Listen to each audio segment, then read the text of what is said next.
going on, everyone? Welcome back to another video. If you don't know who I am, that means you're new. I'm Mark. What's good with y'all? Go check out my other videos. Check them out. Check them out.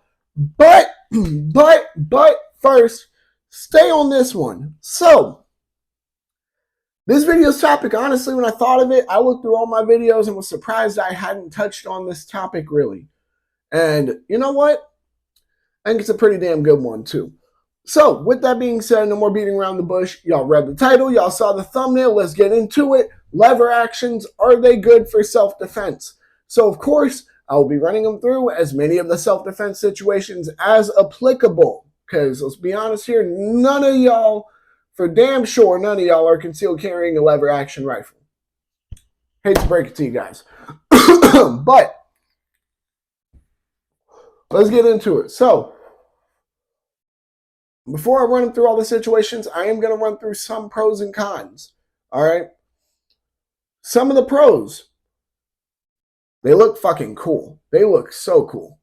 All right? Another pro, you feel like a fucking cowboy. Let's be honest here. You feel cool as shit doing it. Everybody does. All right? So, those are pretty big pros in my opinion, you know? But who knows? That's just me. All right?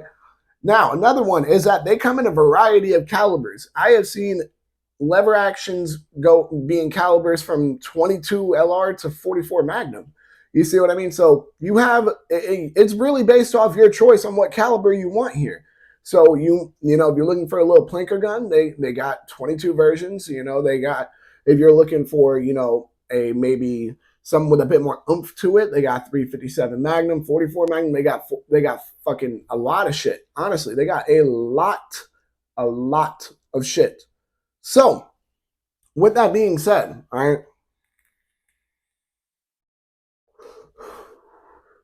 some of the cons are, well, it's also based off what caliber you picked for your lever action rifle here. Ammo might be a bit harder for you to find. The gun itself is going to be pretty expensive as lever action rifles have grown in popularity. Therefore, their price range has definitely changed a good little bit. Parts are not going to be the easiest to find. Now, with all of those, you know, cons and pros being stated out there, let's get right into it. We're going to start with home defense. So, home defense. You get an okay capacity. If I'm not mistaken, you usually get around 10 rounds in a lever action rifle. I might be a tiny bit mistaken. I'm sure there are some that have more. I'm sure there are some that have less. However, that's not the point I'm making. Your average, from what I've gathered, is around 10 rounds. So based off the round you choose, that might be okay. Now, I will say, I personally am a capacity guy. You guys know this. Is nothing I need to harp on here. My home defense rifle has 30 rounds on it. You know what I mean? That's just me, though. Now, back to what I was saying. You get an okay capacity. Depending on the caliber you choose, you can get a pretty damn hard-hitting caliber that will stop somebody once it hits them. It'll definitely deliver some energy there. You know, so that's all based off you, right? So it has capabilities there. One of the things I'm really not a fan of, honestly, and, you know, it sucks to say, but it's the truth, is the lever action itself. I believe in a self-defense situation, one of the only guns that if not the only form of gun that you should really have to manually action to, you know, for it to get the next round in the chamber or whatever, to get things going again, should be a pump shotgun. Now, my opinion on why that is simply falls under the calibers that they are chambered in. I hate to be honest with you guys, you know, 12 gauge will stop somebody much better than a 44 Magnum will. You guys cannot like it, but it's the truth. I don't know what else to say there. Now, is that to say that it's not capable of defending your home? No, it can defend your home. With the right caliber, you know, the right accuracy, the right amount of rounds put into somebody, it can defend your home, no problem.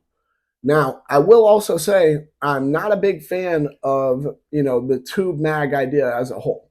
I'm not a fan of them for shotguns, rifles, anything along those lines, where I would have to individually load each round into the gun, whether it be from the side, the bottom, whatever.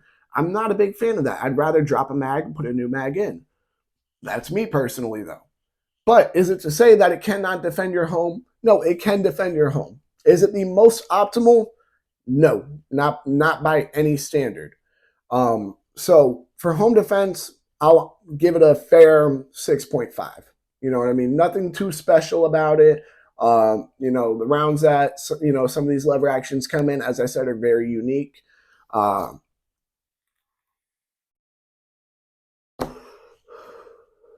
So it can do it. It can do it. As I said, we are skipping concealed carry because none of y'all are concealed carrying a fucking lever action rifle. And if you are, honestly, I'm more impressed than dumbfounded. I'm just like shocked and in awe that you can do that. So if you can, please, by all means, go ahead. But as I was saying, like imagine for a second, guys. You're about to get into a fight with somebody, let's say, right? And then they just pull out a lever action rifle from their pants. I'm sorry, y'all, but that would be a story to tell. That would be a story to tell. All right, so shit hits the fan. It's not doing too great here, and here's why I say it. While, as I mentioned before, some of the calibers are very effective. Sure, 44 Magnum, 357 Magnum, very effective rounds. All right. The ammo isn't the most common to find. So that kind of takes away from some of the effectiveness itself, because if you don't have ammo, how effective is it? You see what I mean? Now, it does redeem itself because of some of the rounds that it can be chambered in with the power it has, them being able to stop, for example, a person in their tracks with a couple of rounds instead of having to just straight dump them. It can help if you're in a situation against an animal, which I will get into in a little bit. So there can be use for it. It can have its hunting uses as well. So there are uses for lever action rifles, sure. The ammo isn't always the most common. The parts are not the easiest to find. And honestly, it's not going to be your most practical option here. It really isn't. Now, is that to say that it's not useful? No. I mean, every gun is useful in a shit hits the fan situation on some level. I'm sure there is some that it's like, okay, yeah, we can throw this out, but a majority of guns are useful in a shit hits the fan situation for one thing or another. You know what I mean? So I'm going to give that, honestly, a 4 out of 10. It's not the greatest there for that. Now, last but not least, and this is where it does get a bit more praise, is animal defense. With some of these rounds that that lever actions are chambered in, especially the barrel length too, if you're worried about really any animal coming at you, you have a lot of, not any, but you have a lot of capability to protect yourself against even larger animals like bears or whatnot with these rounds in the barrel length that they're at. You have a pretty damn good shot at defending yourself instead of having to worry about, oh, well, what if this? No, you put some 44 Magnums in that bear's face. You feel me? Like just the caliber itself plus the barrel length alone from lever action rifles, it can make them useful for an animal defense situation. Now, I'll be honest, one thing that takes away from every aspect of the lever action rifle is the fact that it is lever action. You have to manually eject and insert the next cartridge. That's how it works. It's the same thing for a pump shotgun. So that does take away from it 100%. However, training is important. If you're going to use it as a defensive gun, you need to train with it, and that won't be much of an issue for you now, will it?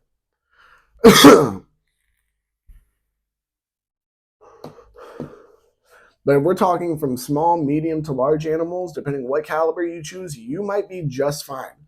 Of course, I wouldn't sit here and pick a little 22 LR and then go into fucking bear country. You know what I mean? But there are rounds that lever actions are chambered in that you will have more than enough, stopping power on you to protect yourself against really a majority, if not all, animals you'll run across. So I'll give that one, honestly, I'll be nice enough to give that one a 7. So we're looking at, honestly, we're looking at like a little bit over a 5 on the average scale here. You know, if we're adding it up, dividing it out, finding a true average, we're looking at about 5 and change. So now I do want to take just a minute here, just 1 minute, all right, to point this out right now. All right. A lot of people seem to think that just because I say something isn't good for self-defense or something isn't optimal for self-defense, that means I think you shouldn't own it. I think you should own whatever you want to own. I personally do not own any lever action rifles. The experience I have with them, if you would even call it experience, is bare minimal. Very, very, very, very, very little experience. So, you can take this with a grain of sand if you'd like. Personally, doesn't bother me. I probably will own a lever action rifle, despite the fact that I think it is not, it is not the most optimal for self-defense. Why is that? Because I'm a collector. I believe in collecting fire. I like collecting guns. That's it. So, with that being the case, if you want to go get a lever action and my video is what's stopping you from getting yourself a lever action rifle, don't let it be.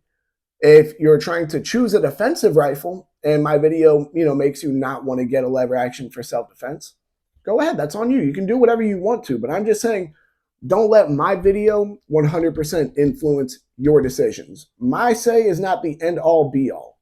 What I can say though, is that I have a decent amount of experience with guns. I have a decent bit of information on guns, and I like talking. So, with that being said, my final thoughts on lever action rifles. Are they the most optimal for self-defense? Not in any way, shape, or form.